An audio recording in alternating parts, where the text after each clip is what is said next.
His grace is greater than our failures. His peace runs deeper than our fears.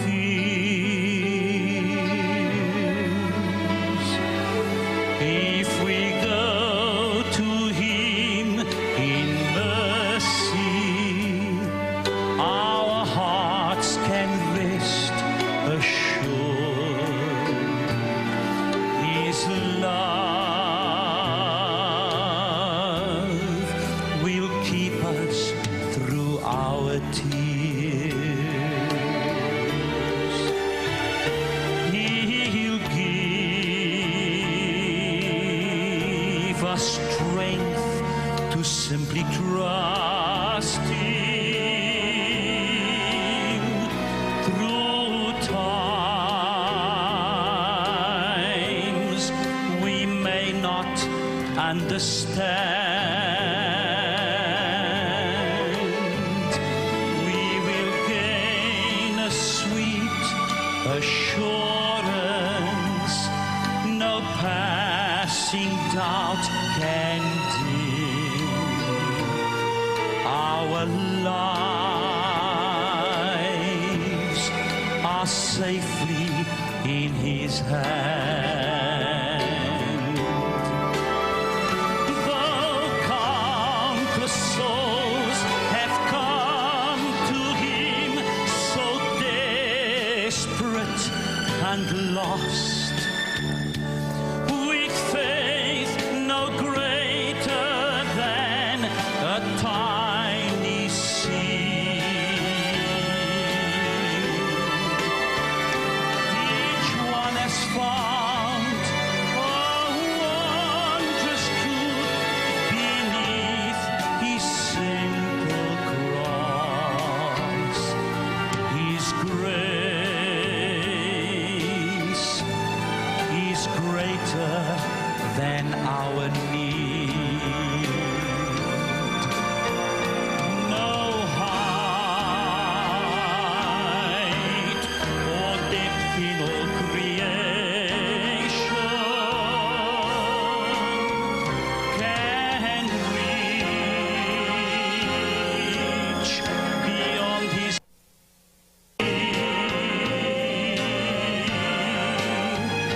and His power has raised my spirit, a work forever done with grace.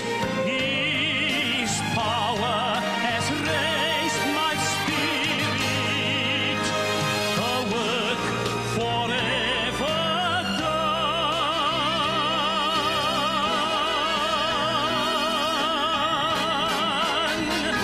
His grace is greater. His grace is greater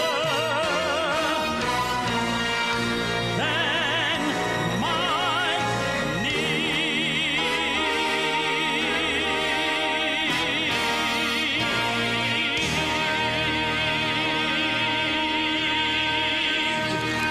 Amen.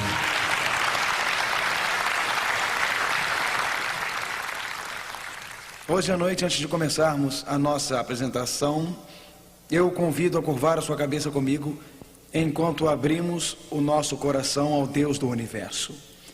Pai Celestial, obrigado pelo livro de Apocalipse.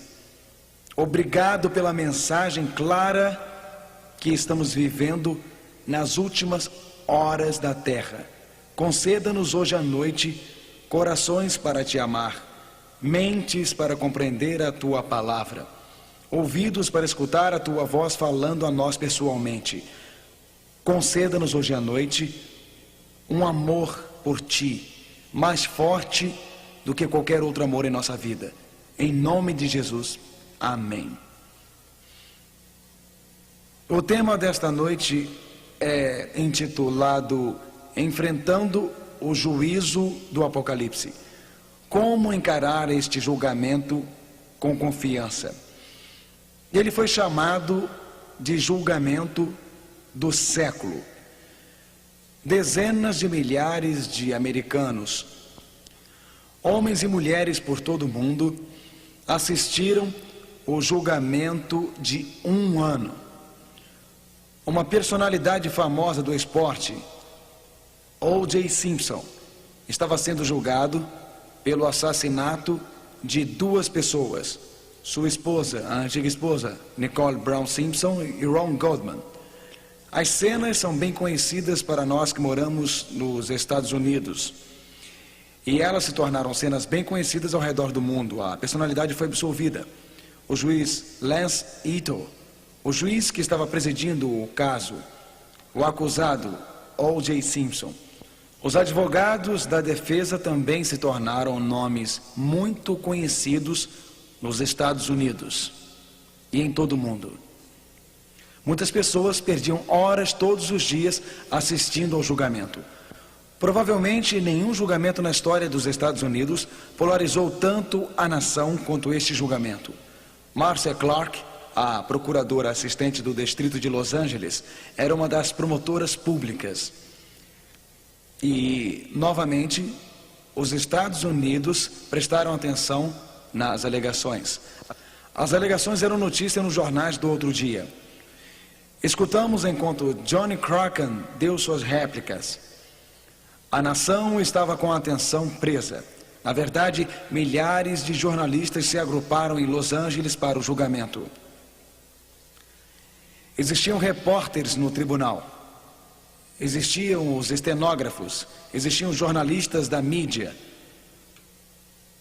Quando o julgamento final foi dado, existiram aqueles que gritaram de alegria, outros choraram. A atenção foi focalizada para o que foi chamado o julgamento do século. Este caso, na verdade, prendeu a atenção de milhares e milhões de pessoas. Erga seus olhos da terra. Não para o julgamento do século, mas para o drama das eras. Erga seus olhos de um tribunal terreno para um celestial e para o livro de Apocalipse. A Bíblia diz: e vi outro anjo voar pelo meio do céu, e tinha o evangelho eterno para o proclamar aos que habitam sobre a terra, e a toda nação, e tribo, e língua, e povo. Milhares, talvez milhões de pessoas assistiram ao julgamento de O.J. Simpson, mas dezenas de milhões, talvez bilhões, serão atraídos pelo julgamento celestial. A Bíblia diz que uma mensagem passará por todas as nações, por todas as tribos, para todos os grupos linguísticos, para todos os povos, dizendo: com que tipo de voz? Que tipo de voz, Orlando? Com grande voz, dizendo com grande voz. Dizendo com grande voz: temei a Deus e dai-lhe glória, porque é vinda a hora do seu juízo. Apocalipse 14, versos 6 e 7. A hora do juízo de Deus está chegando. O tempo determinado para o julgamento de Deus está chegando. Aqui não é uma sessão da corte terrena, não é o julgamento do século. A corte celestial senta. Este é o julgamento das eras. Este é o drama final na história do mundo. A controvérsia entre o bem e o mal é finalmente, inteiramente, completamente decidida. O destino de toda a humanidade será decidido, não aqui num julgamento terreno, mas no julgamento das eras no céu. Daniel olhou para o alto e viu aquela cena da sala do tribunal em Daniel 7, verso 13. Ele disse: eu estava olhando nas minhas visões da noite, e eis que vinha nas nuvens do céu um como o filho do homem, e dirigiu-se ao ancião de dias, e o fizeram chegar até ele. Você vê esta cena em sua mente? Daniel olha dentro do céu e vê a suprema corte celestial se assentando. Ele vê 10.000 vezes, 10.000 seres querubins e serafins e seres angélicos apresentando-se na corte celestial. Ele vê o ancião de dias, o Pai assentado, e ele vê o Filho do Homem vindo com as nuvens do céu para o Pai. Pai e Filho se sentam. A suprema corte do universo reuniu-se. Eu continuei olhando, até que foram postos uns tronos, e um ancião de dias se assentou. O seu vestido era branco como a neve, e o cabelo da sua cabeça como a limpa lã. O seu trono chama de fogo. Milhares de milhares o serviam, milhões de milhões estavam diante dele. Daniel 7, verso 10. A corte se assentou e os livros foram abertos. Aqui não é assento de uma corte terrena. Este não é assento de um julgamento terreno. A corte se assentou. A corte celestial, o Pai sentou. O Filho veio até o Pai. Milhares de anjos vieram. Esta é uma cena magnífica, uma cena majestosa, uma cena gloriosa. Esta é uma cena impressionante. A suprema corte do universo se assentando. A Bíblia diz: os livros foram abertos, o julgamento acontece, as provas são apresentadas. Por que as provas são apresentadas? O que ocorre neste julgamento? Como este drama de destinos é decidido? Quando o Filho do Homem se assentar no planeta chamado Terra. Você recordará que no nosso último encontro, quando estudamos a época deste julgamento, a época da purificação do santuário celeste, a época da decisão do destino de toda a raça humana, estudamos a época do início do julgamento.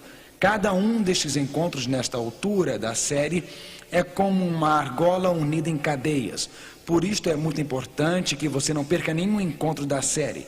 Vamos ler Daniel 8, verso 14. Vamos ler juntos. E ele me disse: até 2.300 tardes e manhãs, e o santuário será purificado.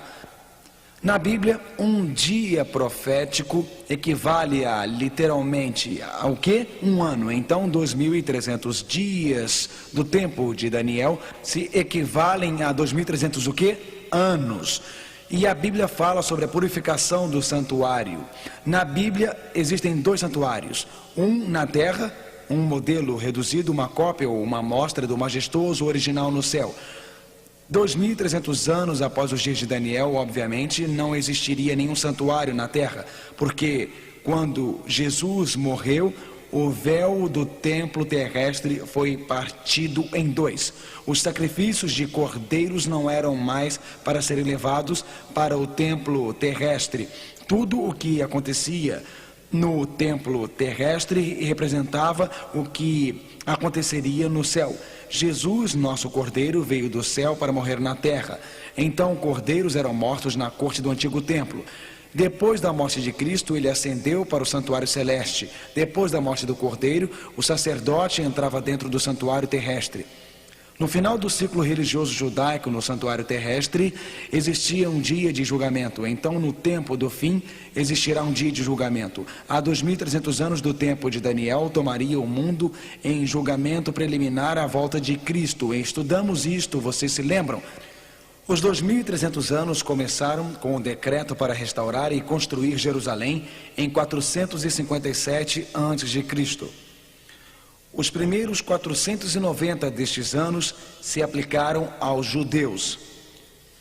Eles terminaram em 34 depois de Cristo, quando os judeus crucificaram Cristo, e depois em 34 eles apedrejaram Estevão e o evangelho foi aos gentios. Estudamos isto em nosso último encontro. Se você faltou ao último encontro, peça a palestra escrita para revisar e ficar claro em sua mente. Os 2.300 anos de Daniel foram de 457 a.C. e terminaram em 1844. Desde 1844 estamos vivendo num período conhecido como o tempo do fim. Estamos vivendo num período de tempo qual a Bíblia chama de a hora do juízo de Deus. Estamos vivendo no tempo em que a areia na ampulheta do tempo está terminando agora. A corte do céu está aberta. O destino de toda a raça humana está perto de ser decidido. Aqui está uma corte em sessão que deveria prender nossa atenção, deveria parar nossas mentes muito mais do que qualquer julgamento terrestre. A Bíblia diz em Atos 17, verso 31, que Deus tem determinado um dia em que há de julgar o mundo. Nós já entramos nesta hora de juízo. O destino deste mundo está agora sendo decidido. Qual é a razão para este juízo? Por que tem que existir um juízo antes de Cristo voltar? Deus não sabe quem está salvo e quem está perdido? Por que tem que existir um juízo? Isto faz parte da controvérsia entre o bem e o mal. Você se recorda de que a Bíblia diz que Deus criou um ser de brilho deslumbrante. Este ser de brilho deslumbrante se rebelou contra Deus e levou o universo para a desobediência. Vamos ler como este ser de brilho deslumbrante, Lúcifer, finalmente se tornou o diabo e Satanás. Vamos ler sobre a sua queda. A Bíblia diz: como caíste do céu, ó estrela da manhã, filha da alva, e tu dizias no teu coração: eu subirei ao céu, exaltarei o meu trono. Agora perceba, a ênfase está no trono. Na Bíblia, onde você vê trono, você tem soberania ou domínio. Satanás diz: acima das estrelas de Deus, exaltarei o meu trono. Ele continua dizendo: e no monte da congregação me assentarei, da banda dos lados do norte. A lei de Deus foi dada do norte, então Satanás queria se assentar no trono de Deus, dando a lei de Deus. Subirei acima das mais altas nuvens e serei semelhante ao Altíssimo. Isaías 14, versos 12 a 14. Lúcifer desejava se assentar no trono de Deus. Lúcifer desejava governar, fazer leis. Ele alegava que Deus era desleal. Ele alegava que Deus era injusto. Lúcifer liderou um terço dos anjos da rebelião. Lúcifer então veio para o planeta Terra e levou Adão e Eva para o pecado. E Lúcifer tem espalhado por todo o universo que Deus é desleal, que Deus não é justo, que o caminho de Deus não é o melhor, que a lei de Deus é mesquinha e restritiva. Então Deus está em julgamento ante seu próprio universo. E Satanás tem dito que Deus é injusto. Satanás tem dito que Deus faz leis que não podem ser cumpridas. Satanás tem dito que Deus não quer que nós sejamos felizes, que Deus é parcial, que Ele tem prediletos. Os registros celestiais revelarão a justiça de Deus. Antes de Deus eliminar o pecado do universo, antes de Deus limpar o universo, antes de Cristo voltar para colocar um fim a tudo isto, será mostrado perante todo o universo, perante um mundo à espera e um universo alerta, que Deus nos ama muito, que Ele fez tudo o que era possível para poder salvar todos os seres humanos. Eu e você somos testemunhas neste julgamento. Enquanto nossas vidas aparecerem perante Deus no juízo, Deus diz para os anjos: eu poderia ter feito mais alguma coisa para salvar Mark Finney? Eu poderia ter feito mais alguma coisa para salvar Harry ou Joana? Enquanto nossos nomes aparecerem perante Deus, será demonstrado que qualquer um que esteja perdido não está perdido porque Deus não lhe deu uma oportunidade, porque eles não tiveram uma oportunidade, porque Deus não os amava, porque Deus não desejava a sua felicidade, porque Deus não era misericordioso. Eles se perderam por causa da sua escolha, do seu poder de escolha. Quando Jesus criou a raça humana, Ele não nos criou como uma espécie de poeira cósmica na multidão, mas Ele nos criou como indivíduos. Ele criou cada um de nós com a capacidade de escolha. Ele criou todos nós com a oportunidade de fazer escolhas racionais e morais. O poder de escolha é o maior poder que cada um de nós possui.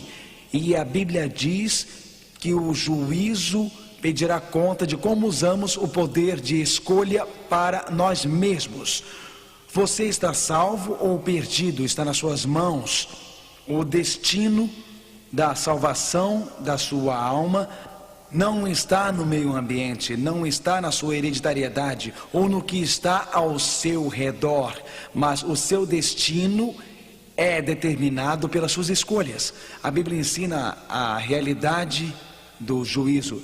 Romanos 14, verso 12, leiam juntos, por favor. De maneira que cada um de nós dará conta de si mesmo a Deus. De maneira que cada um de nós, a Bíblia ensina a realidade do juízo. Cada um de nós dará conta de si mesmo a Deus. Alegre-te, mancebo, na tua mocidade. Recrie-se o teu coração nos dias da tua mocidade. Eclesiastes 11, verso 9. E anda pelos caminhos do teu coração e pela vista dos teus olhos. Sabe, porém, que por todas estas coisas te dará Deus a juízo. A Bíblia ensina a universalidade do juízo. A Bíblia ensina que todo ser humano tem um caso pendente no tribunal de Deus. Somos responsáveis pelas nossas escolhas. Somos responsáveis pelas nossas ações. Somos responsáveis pelas nossas decisões.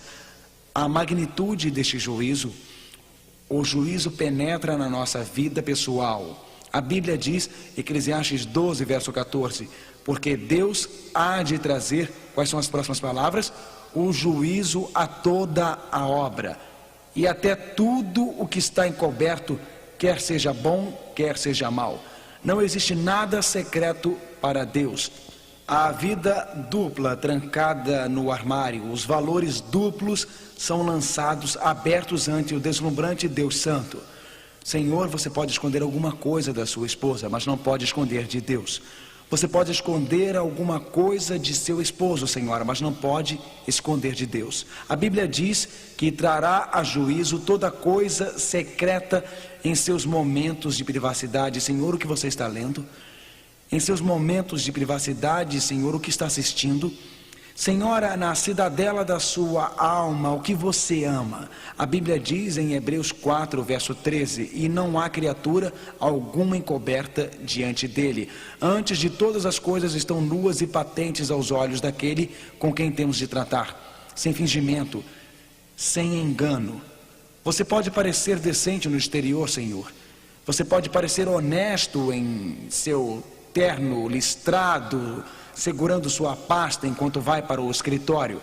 Mas se você está realizando negócios trapaceiros e desonestos, a Bíblia diz que todas as coisas estão nuas e patentes aos olhos daquele com quem temos de tratar. Apareceremos perante o tribunal de Deus, não como fingimos ser, mas como nós realmente somos. Apareceremos perante o tribunal de Deus sem o nosso porte, sem o nosso exterior, mas Deus sabe exatamente a verdade. Algum tempo atrás, em um cinema que estava totalmente lotado, o filme parou. As luzes foram acesas e este anúncio foi espalhado pelo cinema. Você leu nos jornais a respeito? O anúncio foi este: se existe alguém aqui com a mulher de outro homem, é melhor você sair rápido, porque seu marido acabou de entrar com uma arma para atirar em você. 17 casais se levantaram e correram porta fora. Isto seria divertido se não fosse tão trágico. Você pode saber o que você está fazendo, e pode ser feito coberto pela escuridão, pode ser feito secretamente. Aquele caso pode ser feito secretamente, aquele negócio conduzido ilicitamente. Aquela fraude pode ser feita secretamente. Aquela mentira, você pode ser uma coisa dentro da igreja e pode ser outra coisa fora da igreja. Você pode ser uma coisa em sua casa e outra coisa nos negócios. Você pode ter uma bela fachada ao seu redor, Mas o egoísmo, cobiça e luxúria podem residir em seu coração. E no juízo será claro, será evidente, porque os registros aparecerão perante Deus quando vier o juízo. A Bíblia diz: Senhor, tu me sondaste e me conheces, e conheces todos os meus caminhos. Salmos 139, versos 1, 3 e 16. E no teu livro todas estas coisas foram escritas, as quais iam sendo dia a dia formadas, quando nem ainda uma delas havia. A Bíblia diz: tu me sondastes, ó Deus. Como você se apresentará no juízo? Existe cobiça em seu coração? Existe luxúria em seu coração? Existe egoísmo em sua mente? Você está preocupado com orgulho? O pecado destrói. Como você se apresentará quando estiver perante Deus e você diz: Mark, eu não sei se vou conseguir passar nesse juízo? A Bíblia diz que o juízo vai profundamente, não só em nossas ações, mas em nossos pensamentos e nas nossas palavras. Perceba a profundidade do juízo. Deus sabe tudo sobre nós: pensamentos, palavras, realizações e ações. Mateus 12, versos 36 e 37 dizia: mas eu vos digo que toda a palavra ociosa que os homens disserem, hão de se dar conta no dia do juízo, porque por tuas palavras serás justificado.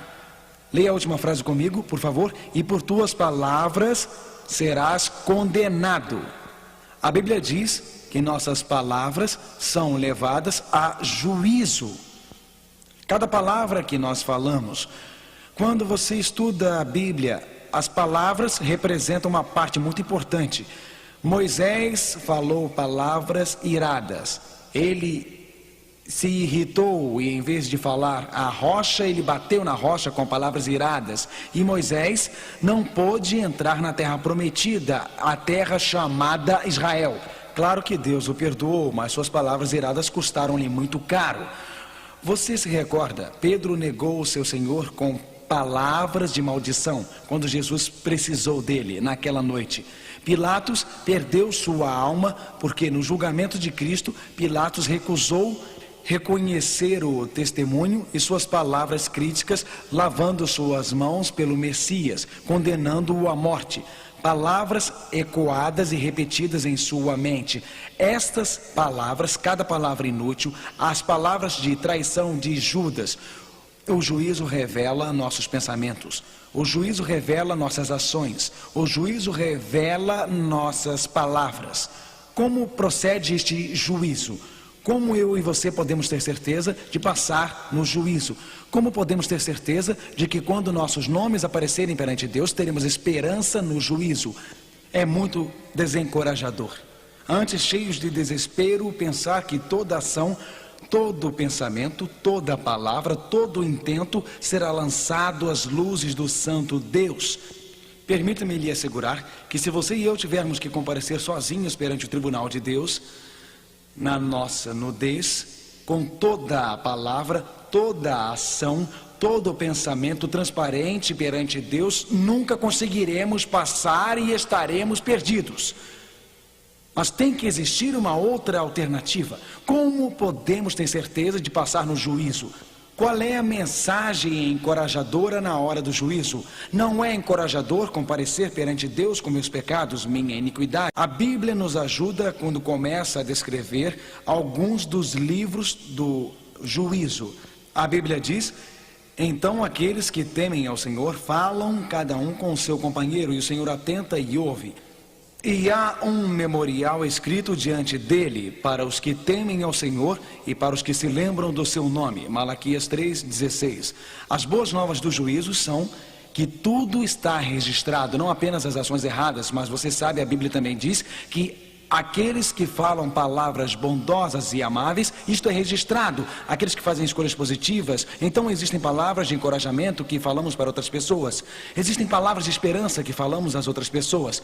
Palavras de alegria, você pode nem pensar nisso, mas está tudo registrado nos registros de Deus. Aquela esperança que você partilhou, aquela felicidade que você trouxe. Existem palavras de coragem, elas estão todas registradas lá no juízo celestial. Sim, Aquele ato desinteressado, aquele ato bondoso, estão todos registrados lá. Aquelas palavras de fé, orando com outra pessoa, levando alguém a conhecer Jesus. Estas palavras de esperança, alegria, encorajamento, fé e confiança, elas estão todas registradas no juízo de Deus. Além disso, para o juízo ser justo, ele precisa registrar não só as nossas boas ações e más ações, mas precisa registrar algo sobre nossa formação, sobre nosso ambiente, algo sobre as lágrimas de nossa vida e das dificuldades, porque as pessoas são criadas em circunstâncias diferentes, com uma formação diferente. A Bíblia diz em Salmo 56, verso 8: põe as minhas lágrimas no teu odre, não estão elas no teu livro?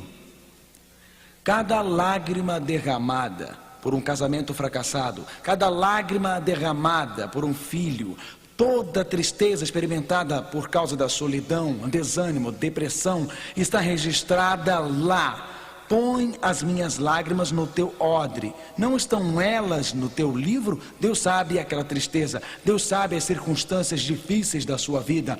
Deus sabe, como diz a Bíblia, do poço onde você foi retirado. Deus sabe que você tem vivido naquele apartamento apertado, 4, 5 pessoas em um quarto. Ele conhece a pobreza, o desânimo, o pesar do seu coração, a sua tristeza. Deus sabe das suas lágrimas, sabe do seu desapontamento. Está tudo registrado lá. O que eu realmente sou, minhas lutas, meus conflitos, minhas alegrias, minhas tristezas, as boas ações, os atos maus, tirando a fachada, a parte que todos veem, fica o que eu sou, o autêntico eu, o eu genuíno, o verdadeiro eu. Isto é o que parece perante o trono divino. Ele sabe onde eu nasci, ele sabe da minha formação, ele conhece as minhas alegrias, ele conhece minhas tristezas.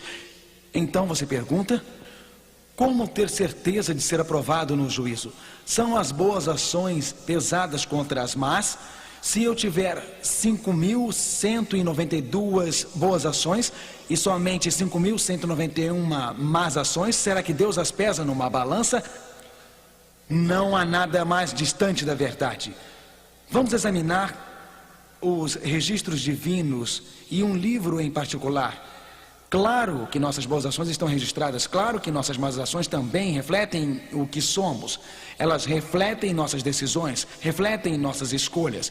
Mas aqui está o livro mais importante de todos, o que a Bíblia menciona. Aqui está um livro da Bíblia. Se o seu nome estiver escrito nele e permanecer, você estará eternamente salvo.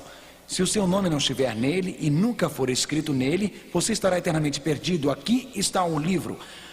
A decisão de pôr o seu nome nele sela o seu destino. A Bíblia diz em Apocalipse 21, verso 27, ela o chama de o livro da vida do Cordeiro. O Cordeiro é Jesus. Este é o livro em que Jesus tem os nomes dos que viverão eternamente. Agora, segundo a Bíblia, existem apenas duas classes: os salvos e os perdidos. Agora, hoje existem pessoas que são totalmente por Cristo e existem pessoas totalmente contra Cristo, e existe aquela classe intermediária. Mas segundo o Apocalipse, esta classe irá para um lado ou para o outro, por Cristo ou contra Cristo. A Bíblia diz que haverá uma colheita final, e na colheita final, em Apocalipse 22, verso 11, diz: quem é injusto, faça injustiça ainda, e quem é justo, faça justiça ainda. Duas classes: o justo e o injusto, o reto e o iníquo. A classe intermediária, que não havia se decidido, está agora se decidindo a favor ou contra Cristo. Estão decidindo seguir o Cordeiro Jesus ou ser enganado pela besta nos últimos dias. Não existirá outra alternativa: se entregar a Cristo ou se entregar à besta, seguir o Cordeiro ou seguir a besta, aliar-se a Deus ou aliar-se à besta. A Bíblia diz, Salmo 69, verso 28, sejam riscados do livro dos vivos e não tenham registro com os justos. aqueles que desprezam o amor e a piedade de Cristo, aqueles que desprezam Cristo, aqueles que rejeitam Cristo, aqueles que têm outras prioridades em sua vida além de Cristo. A Bíblia diz que eles serão riscados do livro da vida e seus nomes serão riscados daquele livro. Mas ao que vencer, aqueles que aceitam a Cristo, para aqueles que têm Jesus como um precioso Redentor, para quem tem Cristo no coração, o que vencer será vestido de vestes brancas. E não riscarei o seu nome do livro da vida. Amém. E confessarei seu nome diante de meu Pai e diante dos seus anjos. A questão é, se apareço no tribunal de Deus com a minha luxúria, meu orgulho, minha ganância, e apareço lá no tribunal de Deus com meus pecados, e eu estarei riscado do livro de Deus e para sempre perdido. Ou se apareço em humildade e os registros de minha vida aparecem lá com Jesus, e Jesus se apresenta e diz: este é um dos meus. Sim, ele falhou, sim, ele pecou, mas Pai, meu sangue foi derramado para perdoar os seus pecados. Perdão está escrito após cada pecado. Pecado não aparece perante o Deus do universo, não aparece perante os seres celestiais do universo. Você pode pedir: pastor, diga-me claramente a verdade. Todos aparecemos perante o tribunal de Deus? Como posso ter certeza, sem sombra de dúvida, que eu serei aprovado no juízo? Como posso sair esta noite deste auditório sabendo que posso ser aprovado no juízo? Como posso sair daqui sabendo que quando meu nome aparecer diante de Deus, quando o martelo bater, que eu estarei a salvo, que o veredicto é inocente? Como posso estar certo disto? Quando a areia da ampulheta se esgotar, quando tudo terminar no final da existência. Como posso ter certeza de viver eternamente com Deus? Uma coisa é certa: eu não conseguiria por mim mesmo. A Bíblia diz em Isaías 64, verso 6: mas todos nós somos como um imundo, e todas as nossas justiças como trapos de imundícia. Todas as minhas boas ações não são suficientes para passar no juízo. Todos os gestos de bondade que eu fiz não são para minha aprovação no juízo. Romanos 3, verso 10 diz, leiam comigo por favor: como está escrito, não há um justo, nenhum sequer. Ninguém será aprovado a menos que alguém tome o lugar desse alguém. A menos que alguém tome o nosso lugar, nós não podemos ser aprovados. A lei de Deus nos condena. A lei de Deus nos diz somente: não matarás. Ela quer dizer, nem sequer fique com raiva de alguma pessoa. A lei de Deus não diz apenas não adulterarás. Ela diz, nem pense em luxúria. Você é puro 100% do tempo. Sua motivação nunca é egoísta. Nós não podemos ser aprovados a menos que venhamos para a cruz, a menos que aceitemos a vida perfeita de Cristo no lugar de nossos fracassos. Bom, Jesus viveu uma vida perfeita porque ele sabia que você viveria uma vida imperfeita. E no juízo Jesus quer fazer uma troca divina. Deus amou tanto que ele enviou o seu próprio filho. E Cristo veio para a vida que você deveria ter vivido. E no juízo ele apresenta a sua total, completa e perfeita justiça por nós. Ele veio morrer a morte que você merecia, para que no juízo você não fosse condenado à morte. Porque Cristo se apresentará e dirá, vamos ler juntos João 5, verso 24. Quem ouve a minha palavra e crê naquele que me enviou, tem a vida eterna e não entrará em condenação. Que palavra maravilhosa, meus irmãos. João 5, versículo 24. Esta é a verdade.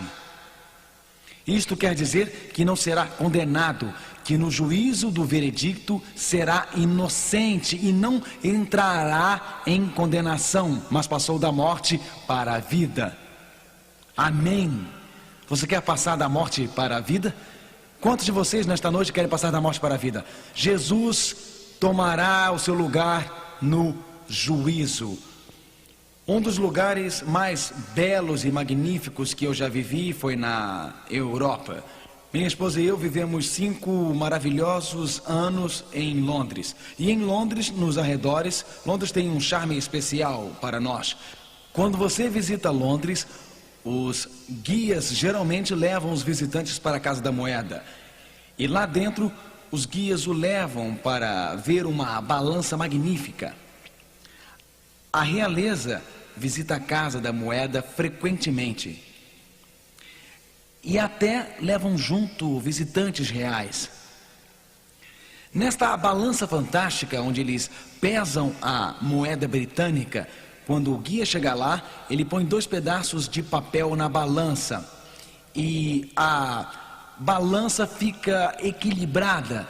E é tão precisa e não se move. Aí ele toma um dos pedaços de papel lá, na Casa da Moeda inglesa. A seguir, ele escreve o seu nome naquele papel. O seu nome ele escreve.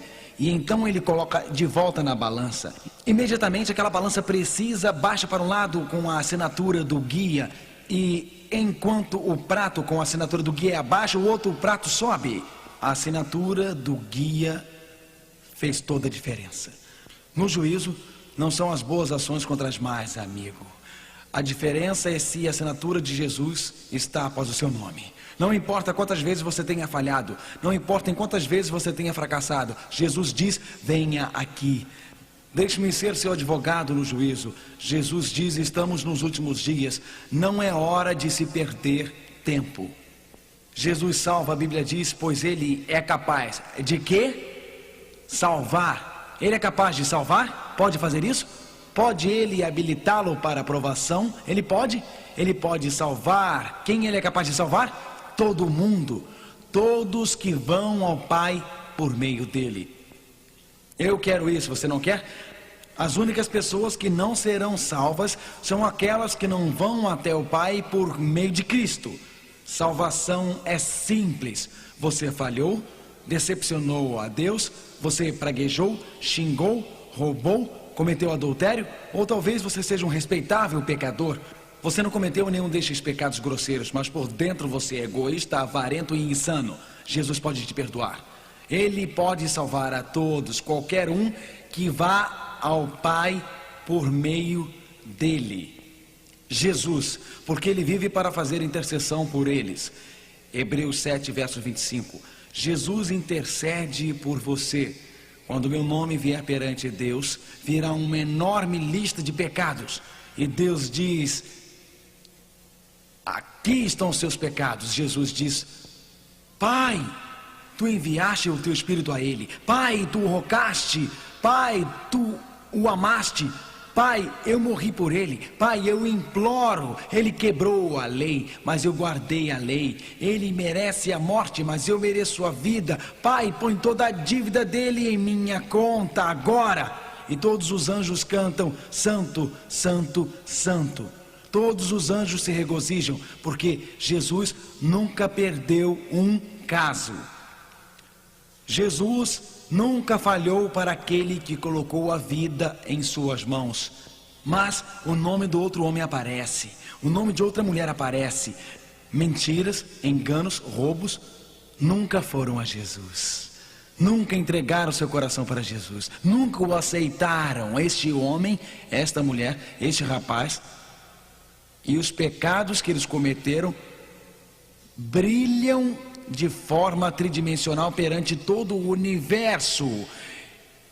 E Deus diz, fiz tudo o que era possível, Ele estendeu o seu amor, estendeu sua misericórdia, Ele tentou salvá-los, nada mais podia ser feito. E após os nomes, perdido por toda a eternidade. Existem apenas 2 classes. A Bíblia diz em 1 João 2, verso 1, temos um advogado para com o Pai, alguém que é por nós, alguém que nunca perdeu um caso, Jesus Cristo, o justo.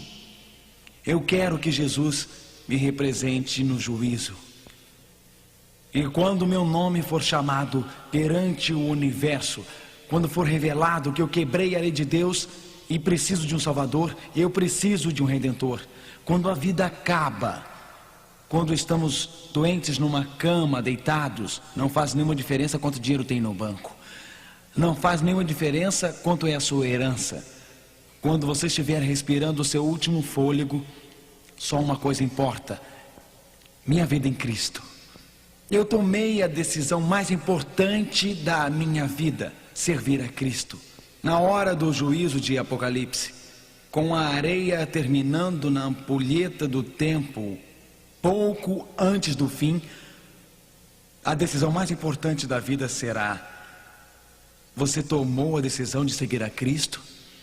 Você está escondendo algum pecado em sua vida? Se agarrando a pecados em sua vida? Existem coisas das quais não quer se separar? Olhe, Deus não pode perdoar nenhum pecado que eu escolho conscientemente me apegar. Deus não pode perdoar nenhum pecado que eu goste tanto que não irei confessá-lo. Somente quando vou a Ele, confessando os meus pecados. Somente quando vou a Ele, nesta última hora da história da terra, arrependido dos meus pecados. Somente quando vou abrindo o meu coração a Ele, Ele pode salvar-me na hora do juízo. A Bíblia diz que o tempo é curto. A Bíblia diz que agora é a hora.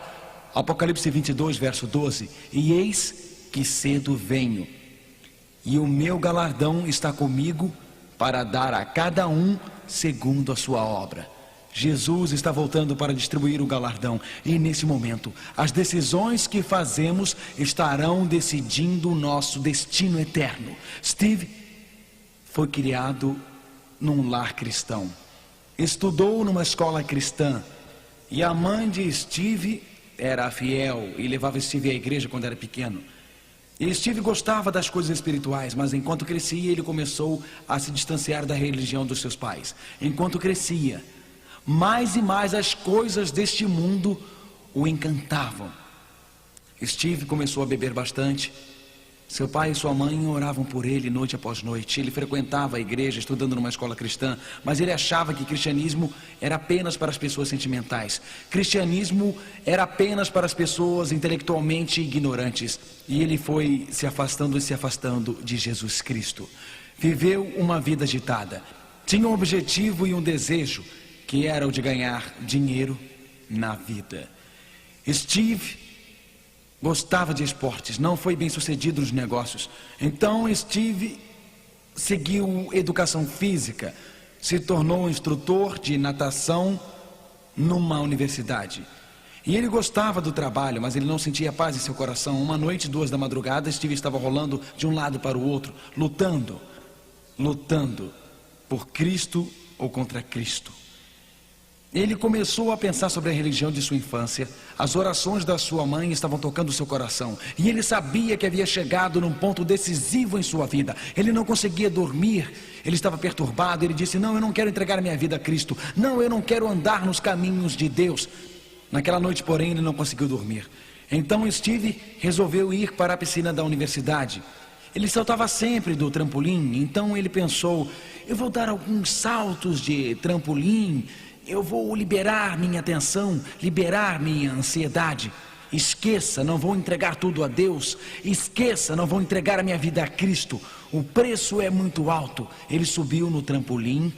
E enquanto estava no trampolim, esses pensamentos estavam correndo pela sua cabeça. E ele pensou: se eu estarei mergulhando dentro do pecado, será que devo voltar e entregar a minha vida a Cristo?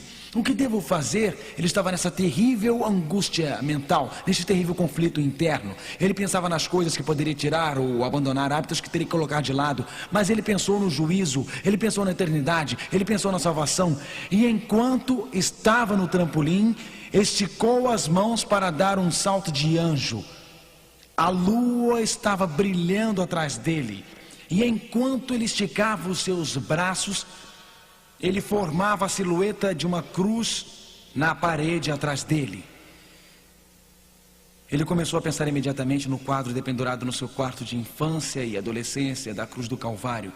E disse: ó Deus, tu estás dando hoje à noite um sinal do teu amor. Ele desceu daquele alto trampolim e se olhou ao lado da piscina. E disse: Jesus, eu estou tomando decisão por ti. Eu não posso ir adiante. A sua alma se encheu de paz aquela noite. Mas então ele pensou depois de orar: eu estou aqui, então vou aproveitar para nadar. Ele entrou e começou a descer as escadas da piscina. Na metade do caminho estava sem água. Ele desceu até o fundo da piscina e o que ele não viu na escuridão foi que a piscina estava vazia. Se ele tivesse pulado, porque naquele dia estavam limpando a piscina e escoaram toda a água para fora. Se ele tivesse pulado na escuridão, ele poderia ter quebrado o pescoço e morrido. Parado naquele trampolim foi a noite do juízo para Steve. Ele foi salvo naquela noite, porque decidiu entregar sua vida a Cristo, o Cristo vivo. Você pode fazer esta decisão hoje à noite. Se já tomou esta decisão, pode tomá-la de novo. Você pode dizer: Senhor, eu quero alcançar e pegar a tua mão. Você pode dizer: Senhor, eu prefiro ter Jesus a ouro e prata. Eu prefiro ter Jesus a toda riqueza. Hoje à noite, no juízo, você pode viver eternamente. Hoje à noite, Cristo quer falar ao teu coração. Hoje à noite, Cristo quer lhe capacitar a fazer uma decisão para a eternidade.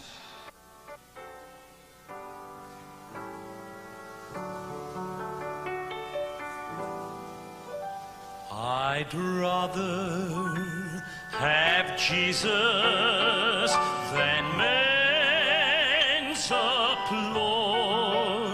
I'd rather be faithful to his dear cause. I'd rather have Jesus than worldwide fame. I'd rather be true to his holy name than to be the king of a vast domain, or be held in sin's dread sway.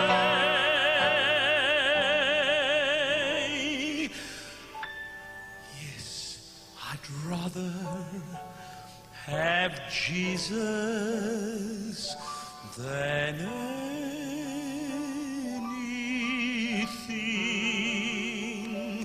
anything this world affords today.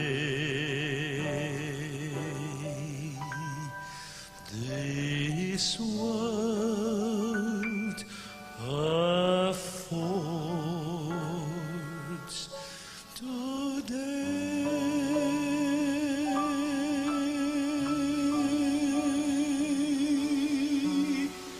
Amém. Vamos orar juntos. Ó meu Pai, hoje à noite milhares, dezenas de milhares ficaram ao teu lado. Tu conheces cada pessoa. Tu conheces as necessidades de cada coração. Tu conheces os desejos de cada coração. Pai, é apenas uma decisão, mas para nós representa o nosso compromisso, representa a nossa fé, representa a nossa decisão. E estamos agradecidos que juntos podemos sair daqui sabendo que podemos ir a Deus através de Jesus. Ele pode nos salvar. Nós estamos gratos porque não precisamos ter medo de estarmos perdidos. Que em Cristo e por Cristo e através de Cristo podemos ser aprovados no juízo. Confessamos nossos pecados, estamos arrependidos de nossos pecados e vimos em nome de Jesus perante teu trono, te agradecendo porque nos salvarás, em nome de Jesus, amém. No próximo encontro do livro de Apocalipse, ilegalidade, para onde este mundo está indo. Existirá leis aprovadas contra os cristãos? Não perca.